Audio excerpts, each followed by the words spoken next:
We're then introduced to a cutscene of Sovereign and an accompanying Geth starship fleet arriving from a mass relay, which should have been defended.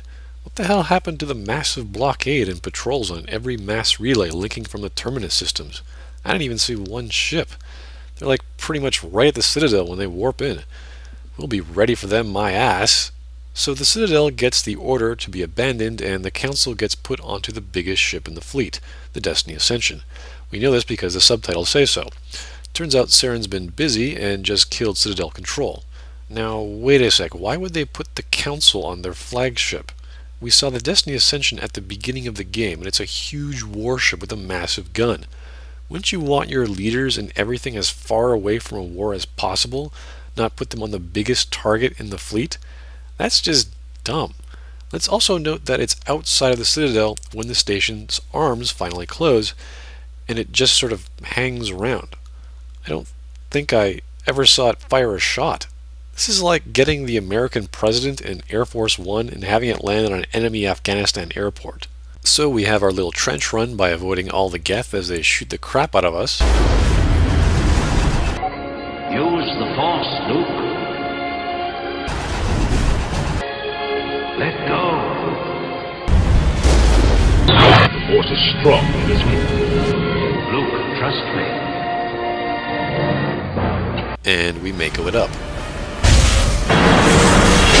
Interestingly enough, we arrive at the Citadel and our Mako falls on its last legs. So it looks like the Presidium is where the Master Control Unit is, so we just take the elevator. We then get another cutscene of Saren right at the audience chamber, and wait, where did this flying, transforming platform come from? Does each component have their own Mass Effect fields in them? Did anyone see this thing before? Isn't this place used all the time? Wouldn't someone have noticed it, like, I don't know, the gardener? Then we jump to outside the Citadel, and it turns out the station can close. Ah, that's cool. Why the Reapers put in that function, I have no idea. And why this is an effective defense when there's a giant hole at the front of a closed station is a bit odd. We see Sovereign go Juggernaut as it manages to get inside before it closes, and latches on at the Presidium Tower. Our elevator gets frozen, so we decide to... Suit up! We're going outside! Shepard, I think we forgot to pack our space helmets, just like you. You'd think that since we have retractable guns, we'd also have retractable helmets so we can survive in outer space at a moment's notice, but hey, we can carry an arsenal of guns and reduce them to techno-gelatin that opens locked doors, so there's really no reason to complain at this point. So now we're technically in outer space. We think gravity's going to be all confusing, but no, it's amazingly normal. Up is still up. Too bad, because it would have been awesome to use our infinite ammo guns as propellants throughout zero gravity. And we're running along the outside of the Presidium Tower as we see Sovereign squirming about in the background, which is freaky. We wind up right at the Presidium, shoot it up, and we encounter Saren. And for some reason we've changed our spacesuit helmet to the normal combat one, it seems. So Saren hides and pops back up with his gray goblin glider and grenades us. It's just his way of saying hello, though, because we have a conversation. Which probably isn't good because this is a very good way of stalling. And that's exactly what he's doing, since Sovereign is trying to get control of the station. We find out Sovereign has upgraded Saren, we just don't know how much, considering his character model is the same and already part Geth, with tubes sticking out from him from the start. Seems Saren was having some kind of internal conflict about being indoctrinated, so he decided to go for some cyborg implants to strengthen his resolve. Okay, now he understands Sovereign completely, and that Reapers need organics. Need? Really? Okay. That doesn't quite mesh with what Sovereign told us. This would be a really good reveal if Saren told us why, or at least in what capacity, so we might understand his viewpoint more. Of course, we no longer really believe him since he got upgraded, but it would still be nice to know why this cycle of destruction occurs. Not to say I want some kind of counter-argument whereupon one can beat the game through a dialogue choice, but just to understand the overarching plot. Sovereign's controlling you through your implants! Don't you see that? Once again, Shepard, you don't know what you're saying. This is another example of the lawful stupid concept. For all we know, those upgrades could have been hip replacements. Besides, indoctrination is what controls people's minds. And so far, Saren is not showing any jumps in personality like Benezia was.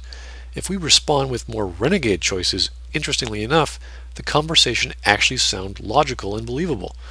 Saren then posits the concept of cybernetic existence being the rebirth of organic and inorganic life, and this comes across as a recruiter. Of course, there is no choice for that since this isn't Fallout. After two Paragon or Renegade dialogue choices later, Saren acts completely out of character and suddenly thinks that what he's doing is wrong. I mean, come on, this is the equivalent of your opponent saying, well, I think you're wrong, and you finally looking at your viewpoint and going, really, I never thought of that. This is met by pain, which is odd, and then he goes on to apologize and that it's too late for him. I'm not exactly following where Saren would suddenly consider his opposite opinion after all this time, after becoming cybernetic, all because Shepard said it's not too late. And after a third successful Paragon Renegade dialogue option, this happens. This was indeed shocking, and perhaps one of the most influential dialogue options in gaming, still below anything the Nameless One says in Planescape Torment, like arguing with a fellow to the point where he ceases to exist, but being able to argue the antagonist into committing suicide is pretty compelling stuff. Again, the Renegade dialogue sounds much more believable, as if Shepard was even pushing Saren to commit suicide. Mind you, this really doesn't have much impact on the plot, it just takes Saren out of the picture. He didn't exactly try and stop Sovereign, although considering his implants, this was more of a personal defiance than one of plot utility. Now you might be thinking that I totally dislike this scene because it came out of nowhere and had absolutely no discernible build-up, didn't impact the plot, and thus was unclear. And on the surface, for the Paragon choice of dialogue, that's almost what it looks like. But if we paid attention to the narrative, we see this exact situation with Phi Dan. Phi Dan was a slave to the Thorian. In his last act of defiance, he kills himself so that Shepard can save the colony by stopping it. This is the theme of independence versus slavery, and what the individual will do in conflict with it. So the theme is actually consistent from a simple heroic colony leader under duress to a rogue specter trying to usher in the end of the world after grasping at what little humanity they had left. There was some degree of build-up, and it was caused in part of what Shepard said and what Saren was thinking at the time, obviously much more with Renegade Shepard. Though I don't believe Shepard was very convincing, especially Paragon Shepard, but it was the ideas through Shepard that were shown to Saren at the time that caused him to act as such. Usually in good versus evil or person versus person conflicts, when the antagonist has a discernible human feature to them like Saren, we can understand them more, even more than the protagonist. It's a shame that Shepard is still a brick.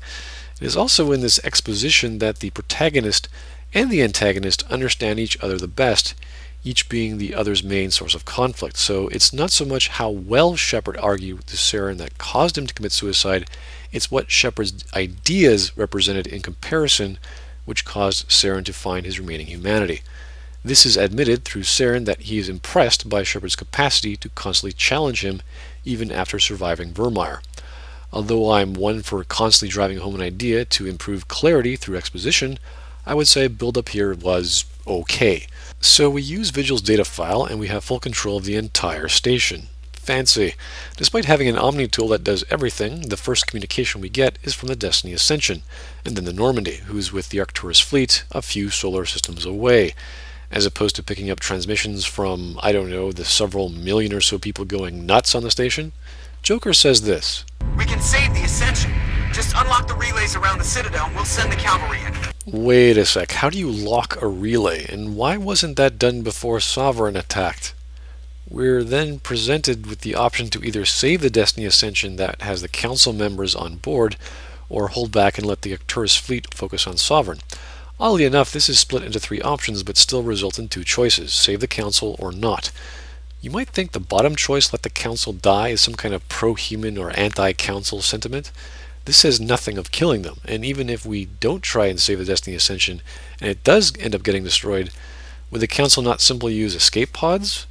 So it sounds as if Shepard was intentionally going to blow up the Destiny Ascension to ensure the death of the Council, but their response is nothing like that. And the problem with his choice is, well, it has no bearing on stopping Sovereign. The Alliance still suffers heavy losses regardless, and focusing on Sovereign and neglecting the Destiny Ascension does nothing. The only conceivable reason you didn't save the ship is because you didn't like those guys. Even the squad thinks it's more practical to focus on Sovereign. So Shepard's squad goes to check whether Saren is mostly dead. Now, Saren could have more than 2 holes in his skull from bullets, and he gets his second wind, or battery recharge. Looks like Sovereign's shaking the Presidium, which causes the Master Control unit to break, and Shepard goes falling down to the garden. Saren is undergoing some kind of red lightning transformation, which strips him of all his organic components, and we see just how invasive all those upgrades were. He ends up turning into a super geth hopper. Before we start trying to figure out what's going on, we're told, I am so